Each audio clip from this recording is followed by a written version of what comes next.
حضور صلی اللہ علیہ وسلم کی بہت ساری سنتیں ہیں،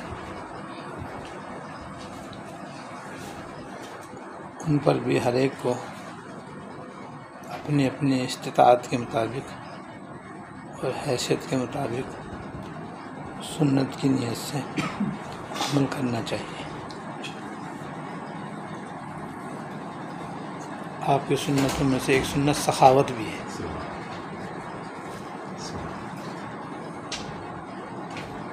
آپ کی ایک سنت سخاوت کرنا بھی ہے، اور آپ سے بڑھ کر کوئی سخی نہیں ہو سکتا، حاتم طائی بھی نہیں ہو سکتا، جتنے بڑے آپ سخی تھے۔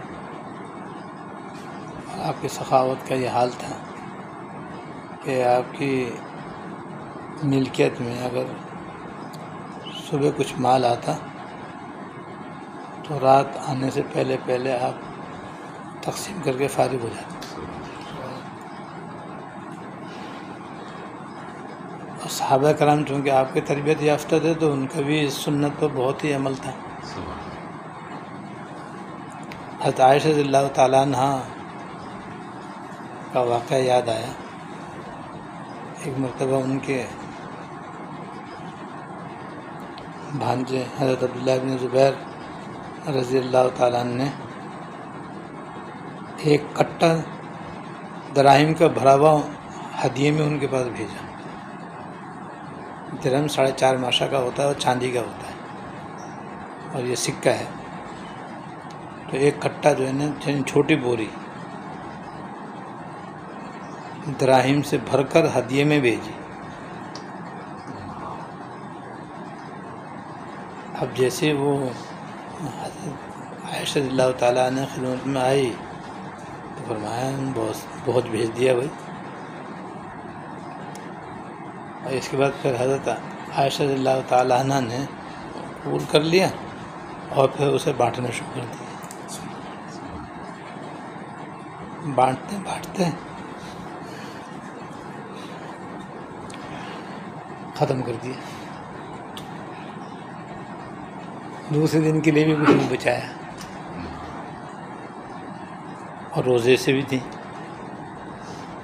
جب افطار کا وقت آیا تو آپ کی خادمہ نے کہا کہ حضرت وہ افطار کے لیے تو کوئی چیز ہے نہیں، آپ کم از کم اپنے افطار کے لیے تو کچھ درہم بچا لیتے۔ ہماری جاتوں نے پہلے سے کیوں نہیں بتایا؟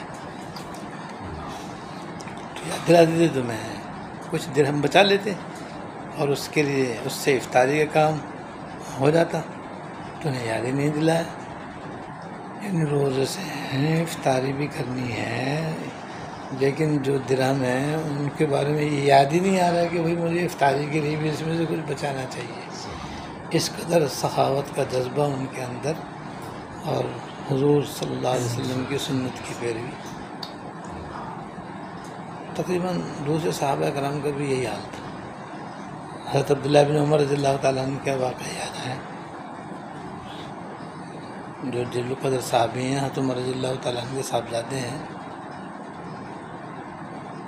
اور بڑے عالم فاضل ہیں، بہت ساری احادیث ان سے مروی ہیں۔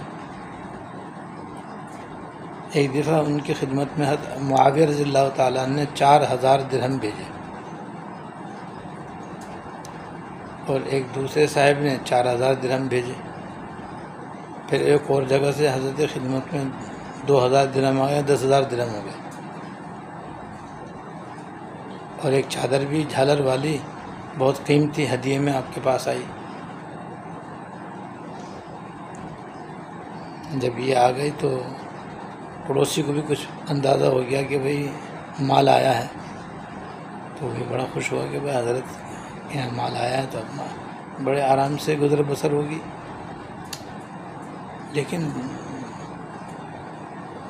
دوسرے دن وہ بڑا حیران ہوا کہ حضرت مارکیٹ میں گئے اپنے جانور کے چارہ لینے کے لیے، تو 1 درہم کا چارہ ادھار لے کر گیا، یعنی 1 درہم بھی نقد دینے کے لیے نہیں۔ وہ 1 درہم کا چارہ لیا گھوڑے وغیرہ کے لیے، وہ بھی ادھار لیا. تو یہ بڑا حیران ہوا، کل تو 10,000 درہم ہدیے میں آئے ہیں اور آپ 1 درہم کا بھی ادھار چارہ خرید رہے ہیں. حضرت وہ پیسے کہاں گئے؟ حضرت سے تو پوچھنے کی ہمت نہیں ہوئی. تو ان کی باندھی سے اس نے پوچھا کہ سچ سچ بتا، کل آئے تھے نہیں آئے تھے حضرت کے پاس 4,000 درہم حضرت معاویہ رضی اللہ تعالیٰ عنہ کے پاس سے، اور 4 فلاں کے پاس سے، اور 2 فلاں کی طرف سے، اور 1 چادر بھی آئی تھی. ہاں مجھے معلوم ہے کل آئے تھے. کہ وہ کہاں گئے؟ تو اس نے جو جواب دیا اس نے اور بھی زیادہ پڑوسی کو حیرانی میں ڈال دیا. وہ یہ کہ جیسے 10,000 درہم حضرت کے پاس آئے تو حضرت نے تقسیم کرنے شروع کر دیا، شام تک سب نے نمٹا دیے، 1 درہم بھی نہیں بچایا اپنے لیے. اور جو چادر تھی نا وہ بھی شام کو اوڑھ کر بھاگ گئے، واپس آئے تو وہ بھی کسی کو دے دلا کر آ گئے. اب ادھاری چارہ پہ ادھاری خریدنا تھا. حضرت یہ تعلیم تھی ان کو حضور صلی اللہ علیہ وسلم کی کہ بھئی جو کچھ ہے سب اللہ کے راستے میں دے کر آخرت میں جمع کر کے باقی رکھ لو، اسے باقی کر لو، کیونکہ جو دنیا میں ہے وہ تو فانی ہے اور جو آخرت میں وہ باقی ہے. اور اس قدر اللہ ان کے دل کو اللہ پاک نے کشادہ فرمایا تھا. تو یہ حضور کی سخاوت کی مثالیں ہیں. خود بھی آپ ایسے سخی تھے اور آپ کے تربیت کی وجہ سے آپ کے صحابہ میں بھی ایسی زبردست سخاوت پائی جاتی تھی. اس لیے سنت کی نیت سے اپنی اپنی حیثیت کے مطابق، کہ ہمارا وہ حوصلہ نہیں ہے بھائی کہ سب کو دے دلا کے بیٹھ جاؤ، پھر بچوں کی بھی سنو اور بیوی کی بھی سنو اور خود بھی کیا کہتے ہیں پریشان ہو جاؤ. جیسا اس کے لیے جیسا ایمان حوصلہ چاہیے وہ ضروری ہے. لیکن یہ کہ ہر آدمی اپنے اپنی حیثیت کے مطابق اپنا دل کشادہ رکھے اور جو اللہ پاک اس کو توفیق دیں کچھ نہ کچھ سخاوت کی سنت پر عمل کی نیت سے دیتا رہے. کیونکہ سنت پر عمل کرنے کے لیے سارا دینا کوئی ضروری نہیں ہے، آدھا دینا بھی کوئی ضروری نہیں ہے، چوتھائی دینا بھی کوئی ضروری نہیں ہے. اپنی حیثیت کے مطابق اتنا دے کہ اس کو دے کر پریشان نہ ہو.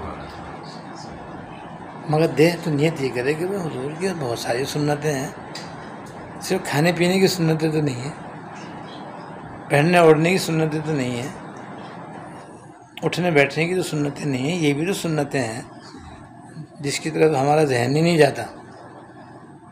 اسی لیے اس کی طرف متوجہ کیا گیا کہ اللہ تعالیٰ ہمیں اس کی توفیق عطا فرمائے. آخر دعوانا الحمدللہ رب العالمین.